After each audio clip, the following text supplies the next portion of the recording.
Amna recording ہوئی؟ چلیے جی. نحمدہ و نصلی علی رسول الکریم، اما بعد، فاعوذ باللہ من الشیطان الرجیم، بسم اللہ الرحمن الرحیم.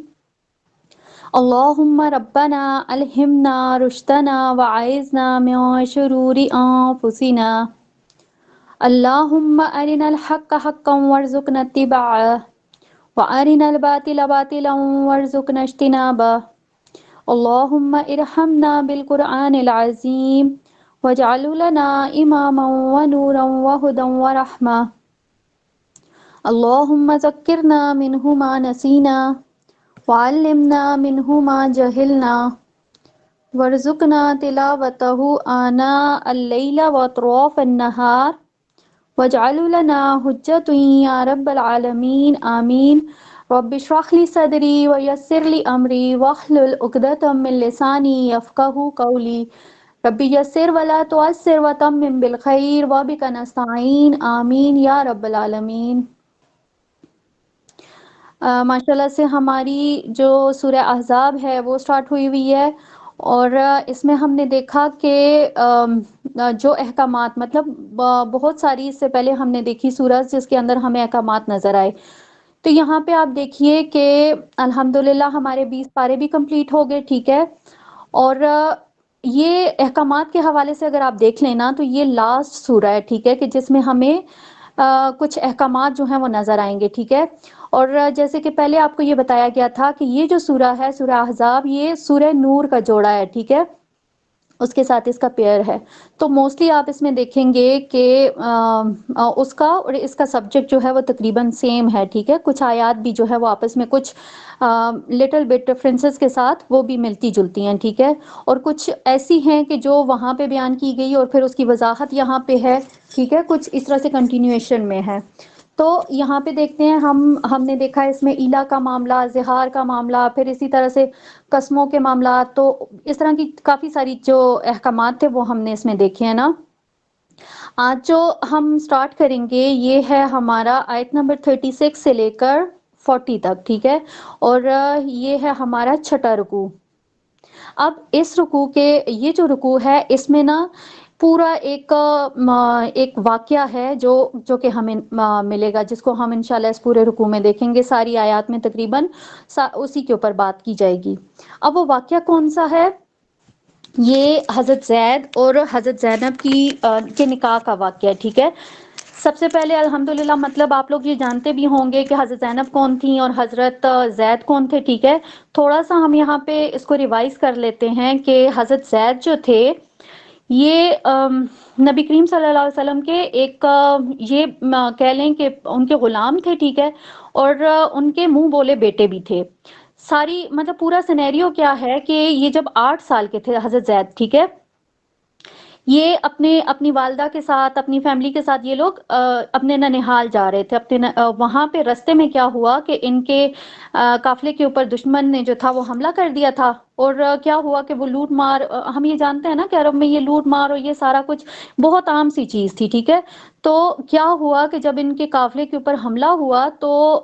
اس میں سے کیا ہوا کہ کچھ لوگوں کو، کچھ کو مار دیا گیا، کچھ کو پکڑ کے وہ لوگ لے گئے تھے ساتھ، جن میں یہ حضرت زید بھی تھے، ٹھیک ہے. اور اس وقت یہ 8 سال کے تھے. کیا ہوا کہ وہ لوگ ان کو لے کے، جو لوگ ان کو لے کے گئے نا حضرت زید کو، انہوں نے کیا کیا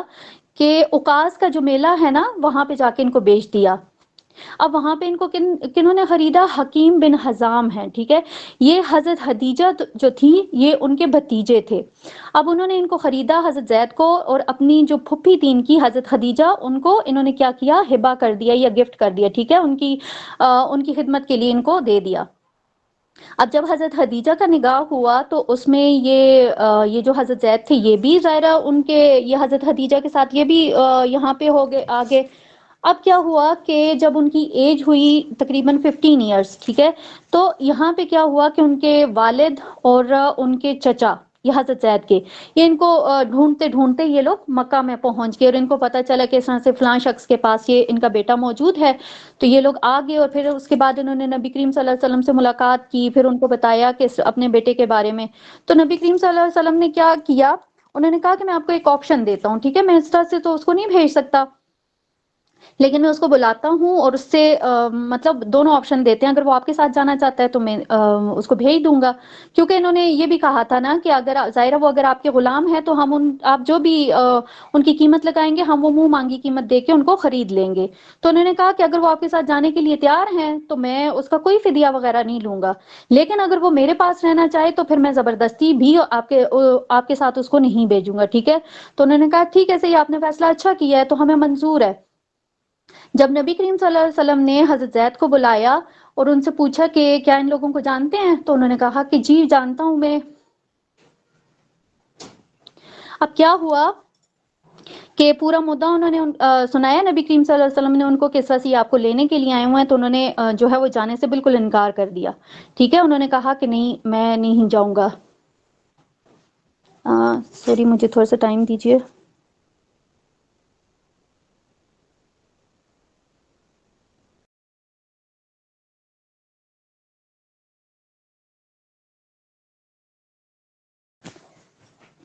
جی تو کیا ہوا کہ انہوں نے جانے سے انکار کر دیا، مطلب انہوں نے اپنی جو آزادی تھی اس کو ٹھکرا دیا اور غلامی کو انہوں نے ترجیح دی. تو اس طرح سے یہ ان کے پاس ہی رہے. پھر تقریباً یہ کوئی 31 سال کی ان کی ایج تھی. یا اللہ، ایک سیکنڈ پلیز.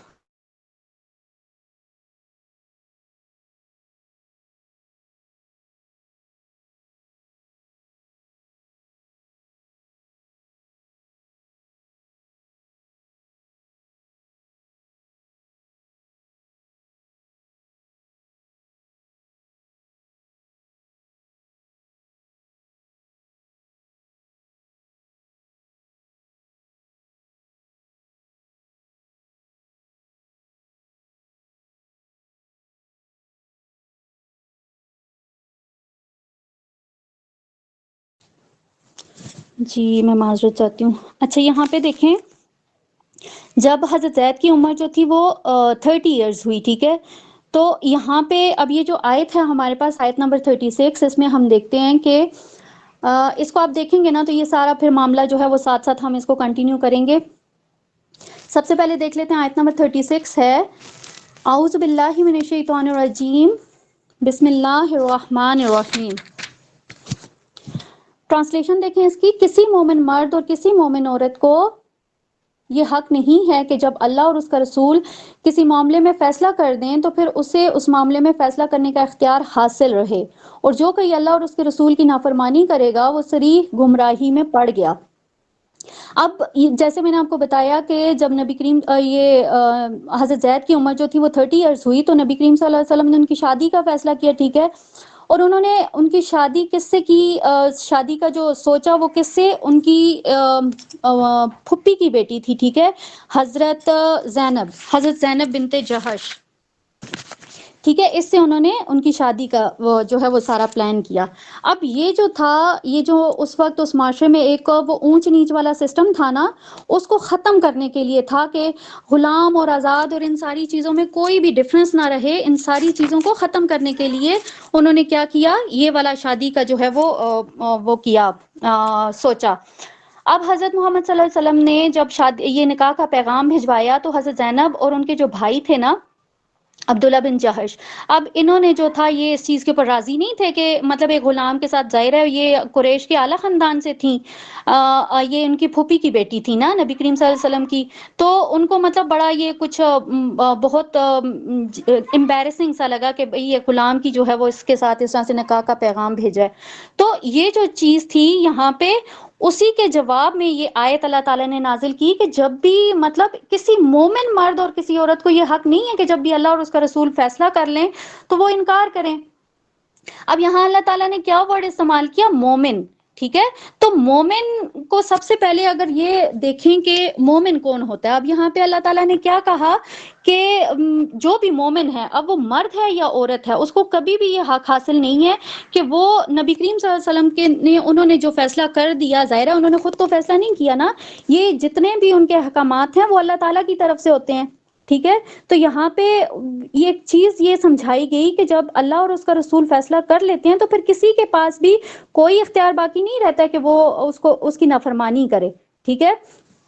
تو اسی لیے جب یہ آیت حضرت زینب جو تھی انہوں نے جب یہ آیت دیکھی اور انہوں نے وہ پھر شادی کے اوپر راضی ہو گئی. ٹھیک ہے. تو اسی وجہ سے کیا ہوا کہ شادی تو ان کی ہو گئی. ٹھیک ہے. لیکن وہ جو ایک کہتے ہیں نا کہ ایک دل میں ایک چیز جو ایک کھٹک سی تھی وہ ہمیشہ قائم رہی ان کی. آگے دیکھیں آیت نمبر 37 ہے. اور اے نبی صلی اللہ علیہ وسلم جب آپ کہتے تھے کہ اس شخص سے جس پر اللہ نے بھی انعام کیا اور آپ نے بھی انعام کیا تھا کہ اپنی بیوی کو اپنے پاس روکے رکھو اور اللہ سے ڈرو. اب یہاں پہ دیکھیں ظاہر ہے یہ جو ان کی روز روز کی لڑائیاں ہوتی تھی یہ سارا کچھ ہوتا تھا. تو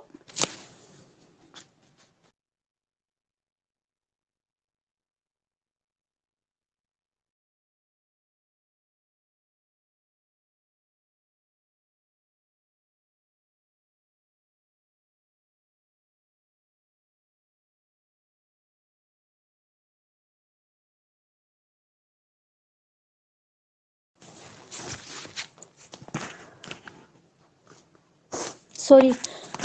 اصل میں آج نا ایک تو میری طبیعت سیٹ نہیں ہے اور بار بار مجھے جو ہے نا وہ میوٹ کرنا پڑ رہا ہے. Please so sorry. اچھا یہاں پہ دیکھیں ہم لوگ کہاں سے کر رہے تھے کہ اب یہ جس طرح سے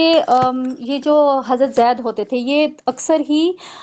حضرت زینب کی شکایت لے کے آتے ہوتے تھے نا نبی کریم صلی اللہ علیہ وسلم کے پاس. ظاہر وہ ان کو بہت ان کا جو حضرت زینب کا رویہ ہوتا تھا وہ اچھا نہیں ہوتا تھا حضرت زید کے ساتھ.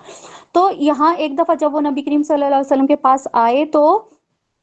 انہوں نے کیا کہا کہ آپ جو ہے مطلب نبی کریم صلی اللہ علیہ وسلم کی یہ حتی الامکان یہ کوشش ہوتی تھی کہ کسی طرح سے بھی جو ہے وہ حضرت زید یا ان دونوں کی شادی جو ہے وہ برقرار رہے, یہ جو رشتہ ہے یہ ٹوٹے نہ. ٹھیک ہے. تو یہاں پہ اب اللہ تعالیٰ جو ہیں وہ یہ نبی کریم صلی اللہ علیہ وسلم کو یہ چیز ایک وہ بتانا چاہ رہے ہیں کہ دیکھیں اللہ تعالیٰ ان سارے معاملات سے جو ہے وہ باخبر ہے. اب کیا ہوا کہ جس طرح سے یہاں پہ اب بتایا جا رہا ہے کہ وہ شخص کہ جس کے اوپر اللہ نے بھی انعام کیا اور آپ نے بھی. اب یہاں پہ حضرت زید سے مخاطبت ہو رہی ہے کہ حضرت زید کے اوپر کس طرح سے اللہ تعالیٰ نے انعام کیا تھا. ظاہر ہے اب بچپن میں ان کو نبی کریم صلی اللہ علیہ وسلم کی رفاقت مل گئی. ٹھیک ہے. اور پھر اس کے بعد دوسرا جو احسان تھا وہ کیا تھا کہ ان کی شادی ہو گئی. تو یہ جو چیز تھی یہ ان کے لیے ایک باعث فخر ہونا تھا. اور نبی کریم صلی اللہ علیہ وسلم اب کس ایک خدشے کے پیش نظر وہ اس چیز کو جو تھا وہ کر رہے تھے کیونکہ اگر وہ نبی یہ ان کو حضرت زینب کو اگر طلاق دے دیتے تو پھر لاسٹ آپشن یہی تھا کہ نبی کریم صلی اللہ علیہ وسلم کو ان کے ساتھ نکاح کرنا پڑتا. اب بات یہ تھی کہ جس طرح سے حضرت زید کو حضرت محمد صلی اللہ علیہ وسلم نے اپنا بیٹا کہا ہوا تھا. ٹھیک ہے. اب بیٹے کے حساب سے وہ ان کی بہو ہوئی اور پھر بہو کے ساتھ شادی کرنا مطلب یہ ایک بہت ہی ایک مطلب جس طرح سے کہیں نا کہ ان یوزل سی چیز جو ہے وہ اس طرح سے میں معلوم ہو رہی تھی نا. تو یہ جو چیز تھی یہ بڑی یہ نبی کریم صلی اللہ علیہ وسلم کے دل میں یہ ایک ڈر یا ایک خوف یہ سمجھ لیں یا لوگوں کی باتیں یا یہ سارا کچھ تھا جس کی وجہ سے وہ نہیں اس چیز کو کرنا چاہ رہے تھے اور یہی بار بار یہی بات کہہ رہے تھے کہ اپنی بیوی کو اپنے پاس رکھو اور اللہ سے ڈرو. اس چیز کی جو ہے وہ ہمیں سنن ترمذی کی حدیث ہے 3212 اس سے بھی جو ہے وہ اس میں بھی ہمیں یہ سارا معاملہ نظر آتا ہے. اور پھر اس کے بعد ہم دیکھتے ہیں آگے دیکھیں اسی آیت کے اندر کیا کہا گیا ہے کہ آپ اپنے دل میں چھپائے ہوئے تھے وہ بات جسے اللہ تعالیٰ ظاہر کرنے والا تھا. اب یہ کون سی والی بات تھی؟ یہ وہی بات تھی کہ جس کو نبی کریم صلی اللہ علیہ وسلم چھپائے ہوئے تھے. اب وہ کیا بات کہ اگر وہ ان کو چھوڑ دیں گے تو پھر نبی کریم صلی اللہ علیہ وسلم کو خود ان سے نکاح کرنا پڑے گا. ٹھیک ہے. اب اسی آیت میں آگے کیا کہا جا رہا ہے کہ آپ لوگوں سے ڈر رہے تھے حالانکہ اللہ تعالیٰ اس بات کا زیادہ حقدار ہے کہ آپ اللہ سے ڈریں. یعنی کہ وہی چیز تھی جو لوگوں کا ایک منفی رویہ اور ساری جو کچھ بھی ایک نیگیٹو جو ان کے بیہیویئر ہونے تھے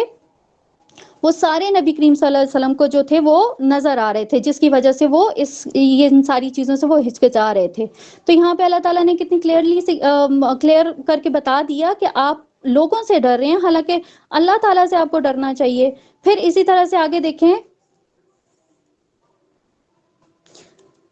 اب اس آیت میں کیا کہا جائے آیت نمبر 37 میں کہ اے نبی یاد کر جب آپ اس شخص سے فرما رہے تھے جس پر اللہ نے بھی احسان کیا تھا اور آپ نے بھی احسان کیا کہ اللہ سے ڈر اور اپنی بیوی کو نہ چھوڑ، اس وقت آپ اپنے دل میں وہ بات چھپائے ہوئے تھے جسے اللہ کھولنا چاہتا تھا، آپ لوگوں سے ڈر رہے تھے، حالانکہ اللہ اس بات کا زیادہ حقدار ہے کہ تو اس سے ڈرے۔ پھر جب زید نے اپنی بیوی سے حاجت پوری کر لی تو ہم نے اس کا نکاح آپ سے کر دیا تاکہ مومنوں پر اپنے منہ بولے بیٹوں کی بیویوں کے معاملے میں کوئی تنگی نہ رہے جب تک وہ ان سے اپنی حاجت پوری کر چکے ہوں، اور اللہ کا حکم عمل میں آنا ہی چاہیے تھا۔ اب ایک ہی آیت کے اندر مطلب تقریباً جو ہے یہ سارا معاملہ یہاں پہ اللہ تعالیٰ نے بیان کر دیا، ٹھیک ہے، کہ کس طرح سے زید کا جو تھا وہ سارا جب ان کی وہ اپنا سارا ٹائم پورا کر چکے تو انہوں نے اس کو چھوڑ دیا۔ پھر حضرت زینب کی جب عدت پوری ہو گئی تو پھر اس کے بعد جو ہے وہ اللہ تعالیٰ نے کس طرح سے کہا کہ ہم نے اس کو آپ کے نکاح میں کر دیا، ٹھیک ہے۔ اب نکاح میں کرنے کی جو حکمت تھی وہ کیا ہے، تاکہ منہ بولے بیٹوں کے جو سارا تھا نا کہ ان کی بیویوں کے معاملے میں کہ منہ بولے بیٹے کے ساتھ جو ہے وہ شادی، اس کی بیوی کے ساتھ شادی کر لی ہے، بہو کے ساتھ شادی کر لی ہے، یہ ساری چیز جو ہے اس طرح کا ان سارے پورے یہ جو ایک جاہلیت کی ایک رسم تھی نا، اس کو ختم کرنے کے لیے جو ہے وہ نبی کریم صلی اللہ علیہ وسلم کا یہ جو نکاح تھا وہ اللہ تعالیٰ نے آسمانوں کے اوپر ہی وہ کر دیا۔ اب یہاں اس چیز کی ہمیں جو کمپلیٹ ایک ڈیٹیل ہے وہ سنن ترمذی کی حدیث ہے 3213 اور 3253۔ اب ان دونوں سے جو ہے وہ ہمیں یہاں سے یہ پورا جو معاملہ ہے وہ نظر آ جاتا ہے کہ کس طرح سے حضرت زینب اور حضرت زید کی جو ہے وہ ڈائیورس ہو گئی، ان کا رشتہ نہیں جو ہے وہ چل سکا، پھر اس کے بعد اللہ تعالیٰ نے کس طرح سے جو ہے وہ ان کا نکاح جو ہے وہ آسمانوں کے اوپر کیا۔ اب یہ جو ایک چیز ہے نا، اس سے حضرت زینب ہمیشہ اپنے آپ کو نا مطلب اس بات پہ وہ بڑا فخر محسوس کرتی ہوتی تھی کہ باقی جو امہات المومنین تھی نا، یہ جو نبی کریم صلی اللہ علیہ وسلم کی ساری ازواج تھیں، تو یہ ان میں اپنے اوپر مطلب بڑا فخر محسوس کرتی ہوتی تھی کہ تم لوگوں کا نکاح تو زمین کے اوپر ہوا اور میرا نکاح جو ہے وہ آسمان کے اوپر اللہ تعالیٰ نے کیا ہے، ٹھیک ہے۔ تو یہ ایک چیز تھی، ایک رسم تھی عرب کی، پورے اس رسم کو ختم کرنے کے لیے اللہ تعالیٰ نے یہ سارا جو ہے وہ یہ پوری چیز جو تھی اس کو کیا گیا۔ اب یہاں پہ دیکھیں آخر میں کیا کہا گیا کہ اللہ کا فیصلہ تو پورا ہو کر ہی رہنا ہے، ٹھیک ہے۔ اب اس سارے معاملے میں جتنی بھی حکمت تھی یا جتنی بھی مصلحت تھی، ٹھیک ہے، وہ جو کچھ بھی تھا اس کو ختم کرنے کے لیے اللہ تعالیٰ نے یہ ساری جو یہ رسم تھی اس کو ختم کرنے کے لیے اللہ تعالیٰ نے کیا کیا، یہ پورا جتنا بھی یہ عمل تھا یہ نبی کریم صلی اللہ علیہ وسلم کے جو تھا ان کے توسط سے اس کو کیا گیا۔ اب اس کا مقصد کیا تھا، تاکہ یہ جو ایک اس کو کہہ لیں ایک عجیب سی روایت یا ایک یہ جو قانون تھا نا، یہ ٹوٹ جائے۔ اس کے لیے ایک مثال کے طور پر یہ جو نبی کریم صلی اللہ علیہ وسلم کا جو نکاح حضرت زینب کے ساتھ کیا گیا نا، تو یہ اس کو توڑنے کے لیے جو تھا، اس رسم کو ختم کرنے کے لیے یہ نکاح کیا گیا۔ آیت نمبر 37 ہے، نبی پر کوئی مذائقہ نہیں اس بات میں کہ جو اللہ نے اس کے لیے فرض کر دی ہے، اللہ کا یہی طریقہ ہے ان لوگوں کے بارے میں بھی جو کہ پہلے گزر چکے ہیں، اور اللہ کا فیصلہ قطعی طے شدہ تھا۔ اب یہاں پہ دیکھیں کہ اللہ تعالیٰ نے کیا کہا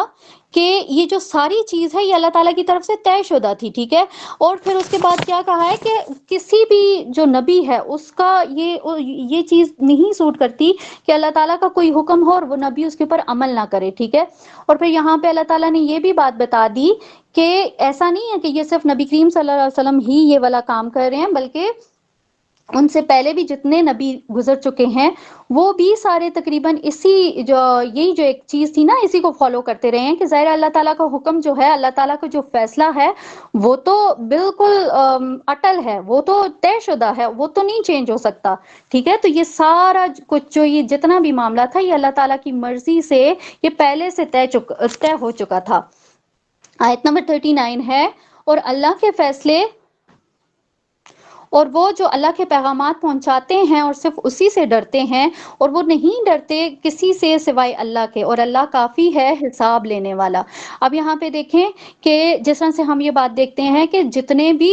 جو سابقہ نبی تھے یا رسول تھے، ٹھیک ہے، وہ سارے جتنے بھی اللہ تعالیٰ کے پیغامات تھے ان کو وہ منوان انہوں نے اس کی تبلیغ کی، ٹھیک ہے، اس کے اوپر عمل کیا، اور پھر ان کی امپلیمنٹیشن میں انہوں نے کسی بھی جو ہے وہ کسی کی بھی پرواہ نہیں کی کہ کوئی کیا کہے گا یا کیا کرے گا، ٹھیک ہے۔ کیونکہ یہاں پہ اللہ تعالیٰ نے کیا کہا کہ اللہ تعالیٰ جو ہے وہ ان سب کے لیے کافی ہے. تو یہاں پہ نبی کریم صلی اللہ علیہ وسلم کو بھی ان کے لیے بھی ایک یہی چیز ہے کہ آپ کسی سے بھی نہ ڈریں. ٹھیک ہے, آپ کے لیے صرف اور صرف اللہ کافی ہے.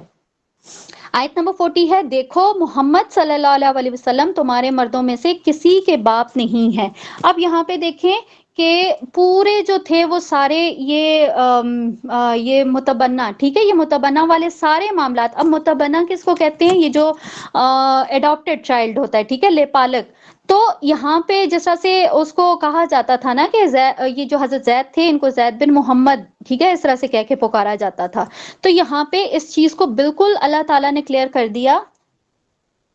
یہاں پہ اس چیز کو بالکل کلیئر کر دیا کہ محمد صلی اللہ علیہ وسلم جو ہیں وہ تم میں سے کسی کے بھی باپ نہیں ہے. ٹھیک ہے, مردوں میں سے جو ہے وہ کسی کے بھی باپ نہیں ہے. اور پھر اس کے بعد یہاں پہ اب اس چیز کو کلیئر کرنے کا کیا مقصد تھا؟ تاکہ لوگوں کے اوپر یہ چیز جو ہے وہ بالکل کلیئر ہو جائے کہ منہ بولے بیٹوں کی وہ اور ان کی بیویوں کی وہ والی حیثیت نہیں ہوتی ہے کہ جیسا کہ اس سے کہیں کہ وہ جو سگی بیٹا یا پھر اس کی بیوی جیسا سے بہو ہوتی ہے تو وہ والے جو معاملات ہوتے ہیں, تو منہ بولے جو اولاد ہوتی ہے اس کے ساتھ اس طرح کے معاملات نہیں ہوتے ہیں. ٹھیک ہے,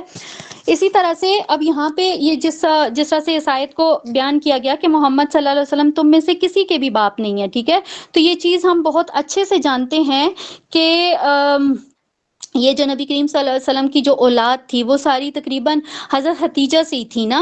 ان میں ان کی 4 بیٹیاں تھیں اور 3 بیٹے تھے. تو 3 بیٹوں میں سے 2 بیٹے حضرت خدیجہ سے تھے اور ایک بیٹا ان کا حضرت ماریہ قبطیہ جو تھی حضرت ابراہیم علیہ السلام, یہ ان سے تھے. ٹھیک ہے, تو ان کی اولاد نرینہ, ہم نے یہ بہت اچھے سے یہ بات پڑھی ہے کہ ان کی اولاد نرینہ کو اللہ تعالیٰ نے بچپن میں ہی جو ہے وہ ان کو اٹھا لیا تھا. ٹھیک ہے, اب اس کے پیچھے جو حکمت تھی وہ بھی اللہ تعالیٰ نے بیان کی. اس سے پہلے بھی ہم نے بہت ساری مطلب ہم نے یہ چیز پڑھی ہے کہ یہ عرب میں ایک رواج تھا نا کہ جو ان کا بیٹے کے ذریعے سے, ظاہر ہے باپ کو جو ہے وہ بیٹا اس کو وہ اس کا سکسیسر ہوتا تھا نا. تو جس طرح سے نبی کریم صلی اللہ علیہ وسلم ایک نبوت کے درجے پہ اللہ تعالیٰ نے ان کو فائز کیا, تو ان کی جو ساری چیزیں تھی وہ جو اس وقت وہاں پہ رسم تھی وہ بیٹے میں وہ سارا ٹرانسفر ہونا تھا. تو اسی لیے اللہ تعالیٰ نے بچپن ہی میں جو تھے وہ ان کے بیٹے وہ ان کو جو ہے وہ ان کو وفات دے دی. ٹھیک ہے, تاکہ یہ والا سلسلہ ہی جو ہے وہ کسی کے مائنڈ میں بھی نہ آئے. تو یہاں پہ بھی وہی چیز بیان کی گئی ہے کہ دیکھو محمد صلی اللہ علیہ وسلم تم یہ مردوں میں سے کسی کے بھی باپ نہیں ہے. ٹھیک ہے, تو جب باپ نہیں ہے تو پھر کہاں کی بیٹی, کہاں کا بیٹا, کہاں کی بہو. ٹھیک ہے, تو یہاں پہ تو وہ بات ہی ساری کلیئر ہو گئی. آگے دیکھیں, آگے ہے ہمارے پاس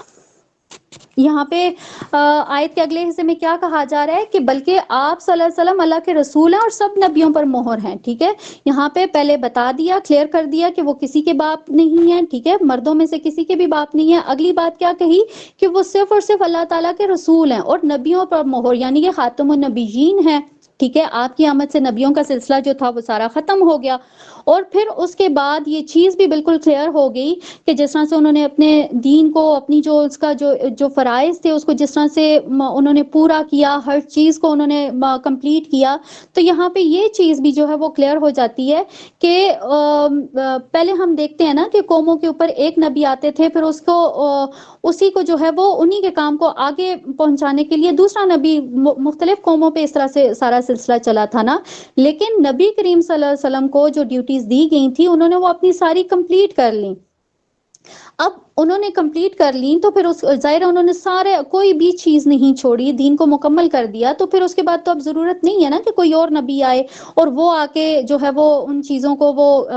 کمپلیٹ کرے گا. نہیں, مطلب نبی کریم صلی اللہ علیہ وسلم نے وہ ساری چیزوں کو جو ہے وہ مکمل کر دیا اور بہت احسن طریقے سے جو ہے وہ انہوں نے دین کا کام کیا. تو یہاں پہ یہ چیز بھی جو ہے وہ اللہ تعالیٰ نے یہاں پہ کلیئر کر دی کہ وہ خاتم النبیین ہے. ٹھیک ہے, اور آخر میں اللہ تعالیٰ نے کیا کیا کہا کہ یقیناً اللہ ہر چیز کا علم رکھنے والا ہے، یعنی اس وقت یہ منافقین یا مشرکین ان کا جو بھی رویہ تھا اس نکاح کے بعد جو جس طرح کے حالات سامنے آئے، تو ان ساری چیزوں کے بارے میں اللہ تعالیٰ کیا کہہ رہے ہیں کہ اللہ تعالیٰ کو ہر چیز کا علم ہے، یعنی کہ جو بھی یہ باتیں ہو رہی ہیں، یہ جس طرح کے بھی معاملات ہو رہے ہیں، یہ جس طرح سے یہ جو خسر پسر ہو رہی ہے کہ جی اس طرح سے انہوں نے اپنی بہو کے ساتھ شادی کر لی اور یہ وہ فلاں، تو یہ ساری چیزیں جتنی بھی یہ جو کچھ بھی ہو رہا ہے یہ سارا جو ہے وہ اللہ تعالیٰ کی اللہ تعالیٰ کے علم میں ہے۔ یہاں پہ ہمارا جو رکوع ہے وہ کمپلیٹ ہوتا ہے۔ یہاں سے آگے دیکھیں، آگے ہے ہمارے پاس اگلا رکوع ہے آیت نمبر 41 سے لے کر 48 تک۔ یہاں پہ اگر آپ دیکھیں گے تو اس کا آغاز جو ہے وہ کیسے ہو رہا ہے کہ اے اہل ایمان اللہ کا ذکر کیا کرو کثرت کے ساتھ، اور صبح و شام اس کی تسبیح کرتے رہو۔ اب یہاں پہ کیا کہا جا رہا ہے، آیت نمبر 41 42 مطلب یہ اکٹھی ہیں، ٹھیک ہے۔ اب یہاں پہ دیکھیں کیا کہا گیا کہ اے اہل ایمان اللہ کا ذکر کیا کرو کثرت کے ساتھ۔ اب یہاں پہ اگر دیکھیں تو اللہ تعالیٰ کا ذکر کیوں کہا گیا، ٹھیک ہے، اور پھر اس کے بعد یہاں پہ اسپیسیفکلی ٹائم بھی بتا دیا گیا کہ صبح اور شام کے وقت۔ تو یہاں پہ دیکھیں کہ انسان جو ہے وہ مومن، اہل ایمان کی بات کی گئی ہے نا، تو اہل ایمان یا مومن جو ہوتا ہے وہ ہر وقت ہر حال میں اللہ تعالیٰ کو یاد رکھتا ہے، ٹھیک ہے، اس کا لمحہ لمحہ جو ہوتا ہے وہ اللہ تعالیٰ کی یاد میں گزرتا ہے۔ اسی طرح سے اگر ہم یہاں پہ دیکھیں تو یہ جو ذکر کی بات کی گئی ہے، ہمارے پاس سلسلہ تو سیاح کی حدیث ہے 2825، اس میں کیا کہا جا رہا ہے، حضرت ابو ہریرہ سے روایت ہے، رسول اللہ صلی اللہ علیہ وسلم نے فرمایا بے شک اللہ تعالیٰ نے فرشتوں کو مقرر کر رکھا ہے۔ اب دیکھیں ہم نے اپنے فقہ والے لیکچر میں بھی یہ پڑھا تھا نا کہ اللہ تعالیٰ کے یہ جو فرشتے ہیں نا، ان کو اللہ تعالیٰ نے مختلف قسم کی ڈیوٹیاں اسائن کی ہوئی ہیں، ٹھیک ہے، اور کچھ مخصوص فرشتے ایسے ہیں جو کہ صرف اور صرف جو اللہ تعالیٰ کا ذکر کر رہے ہوتے ہیں نا، ایسے لوگوں کی تلاش میں، ایسی مجالس کی تلاش میں ہوتے ہیں، ٹھیک ہے۔ تو یہاں پہ بھی جو ہے وہ انہی کا ذکر ہو رہا ہے کہ یہ جو فرشتے ہیں جن کو اللہ تعالیٰ نے مقرر کر رکھا ہے، ٹھیک ہے، ان کی صرف یہی ڈیوٹی ہے کہ جہاں پہ بھی کوئی ذکر کی محفل ہو رہی ہوتی ہے، کوئی ایسی مجلس ہو رہی ہوتی ہے، تو وہ وہاں پہ جمع ہو جاتے ہیں، ٹھیک ہے، اور پھر کیا کرتے ہیں کہ وہ حدیث کے اندر آپ دیکھیں کہ ایک فرشتہ جو ہے وہ دوسرے کے اوپر کھڑا ہوتا ہے اور دوسرا دوسرے کے اوپر، ایون کہ ان کا عرش تک جو ہے وہ ایسے کھڑے ہوتے ہوتے وہ عرش تک پہنچ جاتے ہیں۔ تو پھر وہاں پہ اللہ تعالیٰ ان سے فرماتے ہیں کہ تم کہاں سے آئے ہو۔ اب دیکھیں یہ چیز تو اللہ تعالیٰ کے لیے تو اللہ تعالیٰ تو علیم ہے نا، وہ تو خبر رکھتا ہے، لیکن پھر بھی اللہ تعالیٰ جو ہے وہ فرشتوں سے پوچھتے ہیں کہ تم کہاں سے آئے ہو، ٹھیک ہے۔ تو فرشتے جواب دیتے ہیں کہ اللہ تیرے بندوں کے ہاں سے آئے ہیں، وہ تجھ سے تیری جنت کے طلبگار ہیں اور تیری جہنم سے پناہ مانگتے ہیں۔ اب دیکھیں کہ اللہ تعالیٰ کس طرح سے جو ہے وہ آگے کتنی خوبصورتی سے جو ہے وہ فرشتوں سے پوچھتے ہیں کہ کیا انہوں نے جنت دیکھی ہوئی ہے، وہ جنت مانگ رہے ہیں تو کیا انہوں نے جنت دیکھی ہوئی ہے، اور پھر اسی طرح سے جہنم کا وہ کہتے ہیں کہ وہ جہنم سے پناہ مانگ رہے ہیں تو کیا انہوں نے جہنم دیکھی ہوئی ہے۔ تو وہ کیا ہے کہ آگے اللہ تعالیٰ کیا کہتے ہیں کہ آپ جا کے ان کو یہ کہہ دیں کہ میں انہوں نے معاف کر دیا، ٹھیک ہے۔ فرشتے عرض کرتے ہیں کہ اے پروردگار، اس محفل میں ایک گناہگار شخص بھی موجود ہے، ٹھیک ہے۔ اب وہ آیا تو اپنی ضرورت کے تحت تھا لیکن وہ وہاں پہ بیٹھ گیا، تو اللہ تعالیٰ دیکھیں آگے سے کس طرح سے کہتے ہیں کہ اس مجلس میں بیٹھے ہوئے جتنے بھی نیک بخت لوگ ہیں نا، ان کی وجہ سے اسے بھی جو ہے وہ رحمت جو ہے وہ مل گئی ہے، وہ اس رحمت سے محروم نہیں کیا جائے گا۔ تو سبحان اللہ، دیکھیں کتنا جو ایک اللہ تعالیٰ کا جو ذکر ہے اس کا کتنی خوبصورتی سے جو ہے وہ اللہ تعالیٰ اس کا جواب دیتے ہیں۔ اسی طرح سے یہاں پہ دیکھیں جیسے ذکر کا جو ہے وہ ہوا نا، یہاں پہ ذکر کے بارے میں بتایا گیا اور پھر اس کے لیے لفظ کیا استعمال کیا گیا، ذکرن کثیرا، ٹھیک ہے۔ تو یہاں پہ ہمیں یہ دیکھنا چاہیے کہ ذکر کا معنی صرف یہ نہیں ہوتا ہے کہ انسان زبان سے جو ہے وہ اللہ اللہ کرتا رہے اور بس صرف زبان سے ہی کہتا رہے، اس کے عمل میں نہ ہو، ٹھیک ہے۔ تو یہاں پہ کیا کہا گیا کہ ایسا جو شخص ہوگا اسے اس کا ذکر کرنے کا کچھ نہ کچھ فائدہ ہوگا، ٹھیک ہے، اور وہ فائدہ صرف دنیا میں ہی ہے، ٹھیک ہے، قیامت میں وہ اس کا کوئی اجر نہیں ملے گا۔ اسی طرح سے پھر ہمیں یہ چیز سمجھنی چاہیے کہ ذکر جو ہے وہ اس کا حقیقی مفہوم کیا ہے، کہ انسان جو ہے وہ شرک اور بدعات سے جو ہے وہ ان سے بچے، ان سے اجتناب کرے، اور ہمیشہ جو ہے وہ اپنے آپ کو اللہ تعالیٰ کا تابع بنا کے رکھے۔ تو ایسے ہی انسان جو ہوتے ہیں وہ ذکر سے ان کو فائدہ ہوتا ہے، دنیا میں بھی ہوتا ہے اور آخرت میں بھی ہوتا ہے، ٹھیک ہے۔ تو یہ جو ذکر کرنے والے لوگ ہوتے ہیں، ان کے اوپر اللہ تعالیٰ کا فضل ہوتا ہے، ملائکہ ان کے لیے دعائیں کرتے ہیں، ان کی برکت کے لیے دعائیں کرتے ہیں، ٹھیک ہے۔ اسی طرح سے وہ جو ہوتے ہیں نا شیاطین، وہ بھی ایسے لوگوں سے وہ جو ہے وہ دور چلے جاتے ہیں، ٹھیک ہے، کہ جو لوگ ذکر کر رہے ہوتے ہیں۔ لیکن اسی کے برعکس وہ لوگ جو کہ دنیا میں مصروف رہتے ہیں، ان کو اللہ تعالیٰ یاد نہیں رہتا، وہ اللہ تعالیٰ کا ذکر نہیں کرتے، ٹھیک ہے، تو ایسے لوگوں کے اوپر شیطان وہ مسلط کر دیے جاتے ہیں۔ تو اسی لیے یہاں پہ اب جیسے صبح اور شام کا ذکر کیا گیا، تو الحمدللہ ہمارے پاس نبی کریم صلی اللہ علیہ وسلم کے بہت سارے اذکار ہیں کہ جن کی بہت زیادہ صبح شام کے اذکار، ٹھیک ہے، تو اس میں بہت سارے ان کے اجر بھی ہیں، ان کے انعامات بھی ہیں، اور ان کے بہت زیادہ جو ہیں وہ ہمیں اس کے ثواب بھی جو ہے وہ ہمیں اگر اس کی ٹرانسلیشن کو دیکھیں تو ہمیں وہ نظر آتے رہتے ہیں۔ آگے دیکھیں آیت نمبر 44 ہے، جس دن وہ ان سے ملیں گے تو ان کا استقبال سلام سے کیا جائے گا، اور ان کے لیے اللہ نے بڑا باعزت اجر تیار کر رکھا ہے۔ اب یہ دیکھیں، یہ اللہ تعالیٰ جو ہیں وہ ان لوگوں کے بارے میں بتا رہا ہے، پیچھے اہل ایمان کی بات ہوئی ہے نا، تو یہاں پہ اسی چیز کو جو ہے وہ کنٹینیو کیا جا رہا ہے کہ جب جنت میں، یہ ہم نے پہلے بھی پڑھا تھا نا کہ جنت میں ہر جگہ پہ جو ہے وہ سلام سلام کی آوازیں جو ہیں وہ آ رہی ہوں گی، تو وہی چیز یہاں پہ بھی کنٹینیو کی جا رہی ہے۔ اور پھر اس کے بعد دیکھیں اگلی آیت میں کیا کہا جا رہا ہے کہ اے نبی صلی اللہ علیہ وسلم، ہم نے آپ کو گواہی دینے، بشارت دینے اور ڈرانے والا بنا کر بھیجا ہے۔ اور اگلی آیت دیکھیں کہ اللہ کے حکم کے مطابق اس کی طرف دعوت دینے والا اور روشن چراغ۔ اب یہاں پہ اس چیز کو بھی جو ہے وہ ہم نے بہت اچھے سے سمجھنا ہے کہ پچھلی آیت میں جو ہے وہ ہم نے دیکھا کہ کس طرح سے جو ہے وہ اللہ تعالیٰ نے ذکر کرنے والوں، ذکر کا وہ کیا، تذکرہ کیا، پھر صبح شام کہ اللہ تعالیٰ کو جو ہے وہ یاد کیا جائے، اللہ تعالیٰ کا شکر ادا کیا جائے۔ اب یہ شکر کیوں ادا کرنا ہے؟ ظاہر ہے اللہ تعالیٰ نے نبی کریم صلی اللہ علیہ وسلم کی صورت میں دیکھیں کس طرح سے امت یہ جو محمدیہ ہے، ٹھیک ہے، ہم لوگوں پہ ایک احسان ہے اللہ تعالیٰ کا کہ اللہ تعالیٰ نے جو ہے وہ مسلمانوں کے اندر نبی کریم صلی اللہ علیہ وسلم کو مبعوث کیا۔ اب اگر ان کا وہ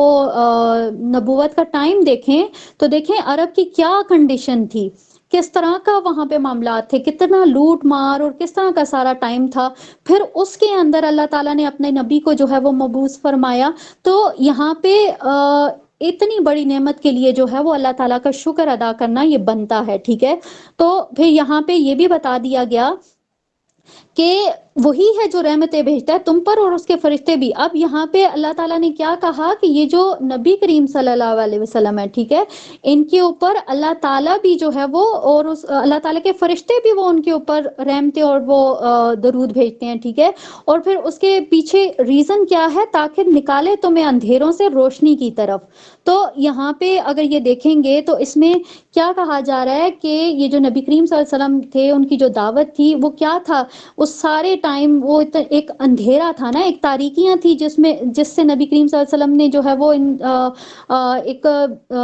نور کی طرف جو ہے وہ ایک دعوت دی۔ اب یہاں پہ جو ایک ورڈ استعمال کیا گیا ہے، ٹھیک ہے، سراج منیرہ، تو یہاں پہ اس کو سمجھنے کی ضرورت ہے کہ اس میں کیا کہا جا رہا ہے کہ نبی کریم صلی اللہ علیہ وسلم جو تھے انہوں نے ظاہر ہے لوگوں کو توحید کی دعوت دی تھی، اور پھر اس کے بعد جن لوگوں نے نبی کریم صلی اللہ علیہ وسلم کی دعوت کو قبول کر لیا، تو ہم نے آیت میں کیا پڑھا کہ نبی کریم صلی اللہ علیہ وسلم ایسے لوگ، وہ بشارت دینے والے بھی ہیں، وہ ڈرانے والے بھی ہیں۔ تو جن لوگوں نے ان کی دعوت کو قبول کیا تو ان کے لیے خوشخبریاں تھی، ان کے لیے جنت کی، فضل عظیم کی خوشخبریاں تھی۔ اسی طرح سے جن لوگوں نے اس دعوت کا انکار کیا تو ظاہر ہے ان کے لیے پھر نبی کریم صلی اللہ علیہ وسلم کیا، جب بھی ہم نے یہ بہت دفعہ دیکھا نا کہ جب بھی نبی کریم صلی اللہ علیہ وسلم سے کوئی معجزے کی جو ہے وہ فرمائش کی جاتی، یا پھر یہ ہوتا کہ بھئی قیامت کب آئے گی، تو ان ساری چیزوں کے جواب میں کیا کہا جاتا تھا کہ اللہ تعالیٰ نبی کریم صلی اللہ علیہ وسلم سے کیا کہتے تھے کہ آپ ان کو یہ کہیں کہ میں تو صرف ڈرانے والا اور بشارتیں دینے والا ہوں، مطلب میری ڈیوٹی تو صرف اتنی ہے کہ میں نے آپ لوگوں کو جو بری چیزیں ہیں ان کے لیے عذاب کی وعید سنانی ہے، اور جو اچھے کام کریں گے، جو دعوت کو قبول کریں گے، ان کے لیے خوشخبریاں ہیں جنت کی۔ تو میرا تو صرف یہی کام ہے کہ میں یہاں پہ اللہ تعالیٰ نے کس طرح سے کہا کہ آپ تو صرف گواہی دینے والے ہیں۔ اب یہ گواہی دینے کا ہم نے سورہ بقرہ کے اندر بھی پڑھا تھا، ٹھیک ہے، کہ ہم نے دیکھا تھا نا دوسرے پارے میں کہ آخرت میں جو ہے وہ جس طرح سے تمام یہ جو امت محمدی ہے، یہ پہلے والے انبیاء کی، ان کی قوموں کی جو ہے وہ ان کی گواہی دیں گے، اور پھر اس کے بعد نبی کریم صلی اللہ علیہ وسلم جو ہے وہ اپنی امت کے اوپر گواہی دیں گے۔ تو یہاں پہ یہ وہی چیز جو ہے اس کو کنٹینیو کیا جا رہا ہے کہ ہم نے آپ کو گواہی دینے، بشارت دینے اور ڈرانے والا بنا کے بھیجا ہے، ٹھیک ہے۔ اور اسی طرح سے یہ جو سراج منیر والی بات ہے، تو سراج منیر جو ہے وہ اس کا مطلب کیا ہے؟ ایک ہدایت کا ایک چمکتا ہوا سورج، ٹھیک ہے، یعنی کہ ایک نور، ٹھیک ہے۔ اس کو ہم یہاں پہ اس طرح سے لے سکتے ہیں کہ نبی کریم صلی اللہ علیہ وسلم جو تھے وہ نور ہدایت تھے، ٹھیک ہے، لیکن انفارچونیٹلی کچھ ہمارے جو علماء ہیں وہ انہوں نے اس نبی کریم صلی اللہ علیہ وسلم کے محبت میں اتنا انہوں نے ایگزیجریٹ کیا کہ انہوں نے نور ہدایت کے بجائے نبی کریم صلی اللہ علیہ وسلم کو نور مجسم سمجھا۔ اب ہم دیکھتے ہیں نا کہ بہت ساری ہمیں ایسی نعتیں بھی مل رہی ہوتی ہیں کہ جس میں نبی کریم صلی اللہ علیہ وسلم کے لیے نور مجسم کا لفظ استعمال کیا جاتا ہے، ٹھیک ہے۔ تو یہ ایک بہت بڑا، مطلب اس کو یہ سمجھ لیں کہ بہت باطل عقیدہ ہے یہ، کہ نبی کریم صلی اللہ علیہ وسلم کو نور مجسم سمجھا جائے، نور سمجھا جائے، ٹھیک ہے، نہیں۔ ہم نے یہ چیز دیکھی ہے سورہ مائدہ کے اندر، ہم نے سورہ کہف میں ہم نے دیکھا، اس طرح سے اور بھی بہت ساری صورتوں میں ہم نے دیکھا کہ اللہ تعالیٰ نے نبی کریم صلی اللہ علیہ وسلم کی زبان سے خود کہلوایا کہ بھئی میں انسان ہوں، میں بشر ہوں، تم لوگوں کی طرح سے میں بھی انسان ہوں۔ صرف اسپیشلٹی کیا ہے؟ وہ صرف یہ ہے کہ میری طرف وحی کی جاتی ہے، ٹھیک ہے۔ تو یہ بہت ساری جو ہے وہ آیات ہمیں اس طرح کی ملتی ہیں جس میں نبی کریم صلی اللہ علیہ وسلم کی طرف سے یہ چیز ملتی ہے، اور بہت سی احادیث بھی ہمیں ایسی ملتی ہیں کہ جس میں جو ہے وہ نبی کریم صلی اللہ علیہ وسلم نے غلو کرنے سے منع کیا ہے، ٹھیک ہے۔ تو یہ جو ایک سراج منیر ہے نا، اس کو ہم نے بہت اچھے سے سمجھنا ہے کہ وہ جو نور ہے نا وہ نور ہدایت ہے، وہ نور مجسم نہیں ہے، ٹھیک ہے۔ یہاں پہ آگے دیکھیں آیت نمبر 47 ہے، اور جو لوگ آپ پر ایمان لائیں ان لوگوں کو بشارت دیں کہ ان کے لیے اللہ تعالیٰ کی طرف سے بڑا فضل ہے۔ اب سیم وہی والی بات کی جا رہی ہے کہ جو لوگ دعوت کو ایکسیپٹ کر لیں گے ان کے لیے ظاہرہ خوشخبریاں ہیں۔ اسی طرح سے آیت نمبر 48 ہے کہ کفار اور منافقین کے پیچھے نہ چلیں اور ان کی ایذا کو نظر انداز کر دیں، یا اللہ پر بھروسہ کریں اور وہ ہر اعتبار سے کافی ہے۔ اب یہاں پہ دیکھیں کیا کہا جا رہا ہے کہ آپ کافروں اور منافقوں کی باتوں کا دھیان نہ کریں۔ اب جس طرح سے ہم نے دیکھا تھا کہ سورہ نور میں ہم نے دیکھا تھا، ٹھیک ہے، سورہ نور میں جس طرح سے ہم نے دیکھا تھا یہ واقع عفق کے بارے میں ہم نے پڑھا تھا نا، تو وہ ایک بہت بڑی، جس کو آپ کہتے ہیں نا کہ مطلب اگر ہم خود کو رکھ کے سوچیں نا کہ اس طرح کا معاملہ اگر آج کل کے کسی انسان کے ساتھ ہو تو کتنا مطلب ناقابل برداشت ایک واقعہ تھا کہ آپ کی بیوی کے اوپر جو ہے وہ اس طرح کی تہمت لگائی جا رہی ہے، اور ان ساری چیزوں، مطلب ایک بہت بڑی یہ تکلیف تھی، بہت بڑی ایک یہ سمجھ لیں کہ اس کو یہ دکھ تھا کہ جس سے نبی کریم صلی اللہ علیہ وسلم کو دوچار کیا گیا تھا، ٹھیک ہے۔ اب اسی کے جواب میں یہاں پہ اللہ تعالیٰ کیا کہہ رہے ہیں؟ اب یہ جیسے اب یہ والا معاملہ ہو گیا حضرت زینب سے شادی والا، ٹھیک ہے، تو یہاں پہ کیا کہا جا رہا ہے کہ آپ ان کی باتوں پہ دھیان نہ دیں، ٹھیک ہے، اور انہوں نے جو بھی آپ کو تکلیف پہنچائی ہے اس کو آپ نظر انداز کر لیں، اور پھر آپ نے کیا کرنا ہے؟ صرف اور صرف آپ نے اللہ تعالیٰ کے اوپر توکل کرنا ہے، اور اس لیے کہ اللہ تعالیٰ جو ہے وہ آپ کے لیے کافی ہے، آپ کی مدد کے لیے وہ کافی ہے۔ یہ لوگ چاہے جتنے منصوبے بنا لیں، یہ جتنی بھی آپ کے خلاف سازشیں کر لیں، یہ آپ کا کچھ بھی نہیں بگاڑ سکیں گے۔ یہاں پہ ہمارا رکوع جو ہے وہ کمپلیٹ ہوتا ہے۔ اگلا جو ہمارا رکوع ہے یہ ہمارا بہت امپورٹنٹ رکوع ہے احکامات کے حوالے سے، ٹھیک ہے۔ یہ ہوتا ہے شروع آیت نمبر 49 سے لے کر 52 تک ہے، ٹھیک ہے، اور اس میں جو ہے وہ ہمیں طلاق کے بارے میں اور عدت کے بارے میں جو ہے وہ ہمیں اس کے اندر انشاءاللہ تعالیٰ پڑھیں گے۔ آیت نمبر 49 دیکھیں، اے لوگو جو ایمان لائے ہو، جب تم مومن عورتوں سے نکاح کرو اور پھر جب انہیں ہاتھ لگانے سے پہلے طلاق دے دو تو تمہاری طرف سے ان پر کوئی عدت نہیں ہے جیسے تم شمار کرتے ہو، اور انہیں کچھ مال دو اور بہتر طریقے سے انہیں رخصت کر دو۔ اب یہاں پہ دیکھیں کہ کیا کہا جا رہا ہے کہ وہ عورتیں، اب یہاں پہ بھی دوبارہ اگر دیکھیں گے نا، آپ غور کریں گے نا، تو اس کا بھی جو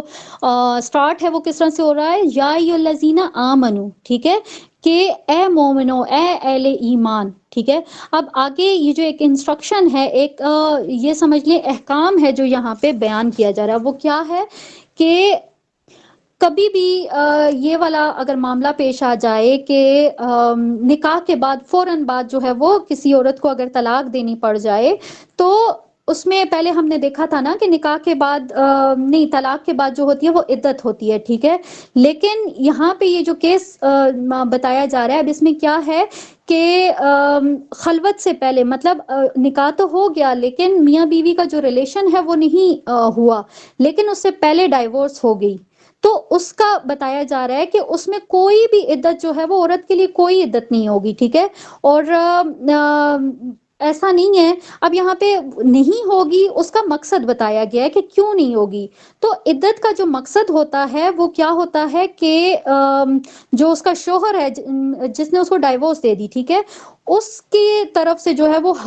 پریگنینسی جو ہے، ٹھیک ہے، وہ ہے یا نہیں ہے، یہ عدت کا معاملہ جو ہوتا ہے، یہ عدت کا ٹائم اس لیے ہوتا ہے کہ اگر کوئی پریگنینسی ہوگی تو وہ جو ہے وہ چیز سامنے آ جائے گی، ٹھیک ہے، تو یہ عدت اس لیے ہوتی ہے۔ اب جب اس کیس میں ظاہر نکاح تو ہوا لیکن وہ والا معاملہ ہی نہیں ہوا، تو پھر عدت کس بات کی، اس کی ضرورت نہیں ہے، ٹھیک ہے۔ تو یہاں پہ اس چیز کو جو ہے وہ کلیئر کیا گیا ہے۔ پھر اس کے بعد کیا کہا گیا کہ انہیں کچھ دے دلا کر بڑی خوبصورتی کے ساتھ رخصت کر دو۔ اب ایسا نہیں ہے کہ آپ نے اس کو ڈائیورس دے دی اور بس منہ اٹھا کے اس کو کہیں کہ چلو بھائی نکلو کام ختم، ٹھیک ہے، ایسا نہیں ہے، ٹھیک ہے۔ آپ نے بہت اچھے طریقے سے، احسن طریقے سے جو ہے وہ اس کو رخصت کرنا ہے۔ اب یہ رخصت کرنے کا بھی جو معاملہ ہے وہ بھی کیا ہے کہ بالفرض اگر آپ کا جو حق مہر ہے، ٹھیک ہے، وہ مقرر ہو چکا ہے، اگر ہو چکا ہے تو پھر تو آپ کو ہاف دینا پڑے گا، ٹھیک ہے، لیکن اگر نہیں ہوا تو پھر اس کیس میں آپ کیا کریں گے کہ اس عورت کو کچھ نہ کچھ آپ نے اپنی طرف سے ضرور اس کو کمپنسیٹ کرنا ہے کہ تاکہ اس کی دلجوئی ہو جائے، ٹھیک ہے۔ آیت نمبر 50 ہے، اے نبی صلی اللہ علیہ وسلم، ہم نے آپ کے لیے حلال ٹھہرایا ہے آپ کی تمام ازواج کو جن کے مہر آپ نے ادا کیے ہیں، اور ان کو بھی جو کہ آپ کی باندیاں ہیں، اور ان سے جو اللہ نے آپ کو بطور فے عطا کی ہیں، اور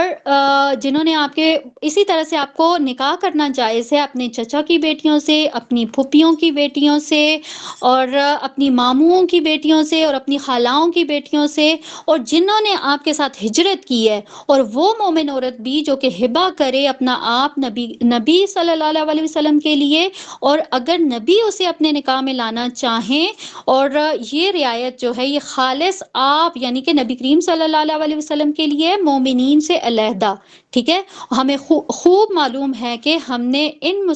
عام مسلمانوں پر ان کی بیویوں اور ان کی باندیوں کے ضمن میں کیا فرض کیا ہے، تاکہ آپ پر کوئی تنگی نہ رہے، اور اللہ بہت بخشنے والا، نہایت رحم کرنے والا ہے۔ اب یہاں پہ اس کو دیکھیں گے تو اگین یہ ایک بہت ہی امپورٹنٹ جو ہے وہ آیت ہے، اور یہاں پہ جو ہے وہ پورا ایک بتا دیا گیا، نبی کریم صلی اللہ علیہ وسلم کے حوالے سے یہ آیت ہے، اور اس میں یہ بتا دیا گیا کہ اس میں جو ایک فیسلٹی ملی ہے، ایک جو رعایت ملی گئی ہے، وہ صرف اور صرف نبی کریم صلی اللہ علیہ وسلم کے لیے ہے، ٹھیک ہے، وہ عام لوگوں کے لیے نہیں ہے، وہ ان کے اوپر امپلیمنٹ نہیں ہوگی۔ اب وہ کیا چیز ہے، اس میں اللہ تعالیٰ نے کیا کہا کہ نبی کریم صلی اللہ علیہ وسلم کو جو ہے نا وہ ایک پورا مطلب ایک اجازت دے دی گئی، ٹھیک ہے، کہ آپ جس سے بھی نکاح کرنا چاہتے ہیں وہ کر سکتے ہیں، لیکن ان کے مہر آپ نے جو ہے وہ ادا کرنے ہیں، ٹھیک ہے۔ اسی طرح سے نبی کریم صلی اللہ علیہ وسلم کو جو باندیاں تھیں یا جن کو آپ لونڈیاں کہہ سکتے ہیں، ان کی بھی جو ہے وہ پرمیشن تھی، لیکن آیت میں اگر آپ دیکھیں گے تو اس میں کیا ورڈ استعمال کیا گیا ہے کہ آپ کی ملک زمین ہے یا ان سے جو اللہ تعالیٰ نے آپ کو بطور فے عطا کی گئی ہیں، ٹھیک ہے۔ اب یہاں پہ ہم سب سے پہلے اس کو سمجھ لیتے ہیں کہ فے کیا ہے، تو ہم نے بہت اچھے سے یہ ہم نے پڑھا تھا نا مال فے کے بارے میں، جب